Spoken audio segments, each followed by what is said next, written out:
કર્યું છે, શું કહેશો?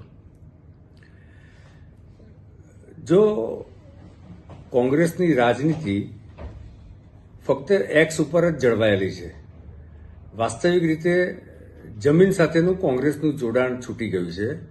એટલે એમની રાજનીતિનો એકમાત્ર મુદ્દો દરેક મુદ્દા ઉપર જુદા જુદા પ્રકારના ભારતીય જનતા પાર્ટીની સરકાર ઉપર આક્ષેપો કરવા.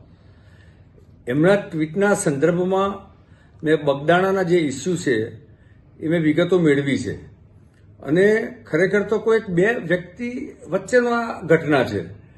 એ ઘટનામાં તંત્ર દ્વારા એફઆઈઆર પણ નોંધવામાં આવી છે ફરિયાદના આધારિત, અને એફઆઈઆર ઉપર કામ થઈ રહ્યું છે. કોઈ બે વ્યક્તિની ઘટનાને તમે એને દરેક બાબતને રાજનીતિ સાથે જોડો, અને એ જ કારણ છે કે ગુજરાતની જનતા એમને સતત જાકારો આપે છે.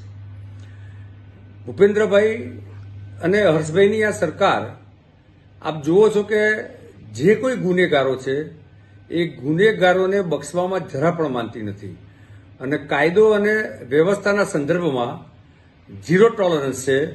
એટલે કે જ્યારે બી જ્યાં પણ કોઈ ગુનો ધ્યાન પર આવ્યો છે તો એના માટે યોગ્ય કાર્યવાહી થઈ છે, અને એની તપાસ કરીને, કારણ કે અલ્ટિમેટલી સજા તો કોર્ટ ઓફ લો દ્વારા થાય છે, તો ત્યાં એ પ્રકારનું પ્રેઝન્ટેશન પણ થાય છે કે જેથી ગુના આધારિત અને કાયદા આધારિત એને સજા થાય.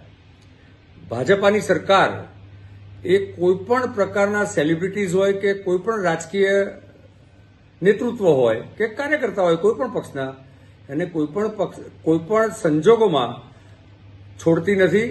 અને એની નીતિ છે કે ઓનલી પ્રોસિક્યુશન, નો પોલિટિકલ પ્રોટેક્શન.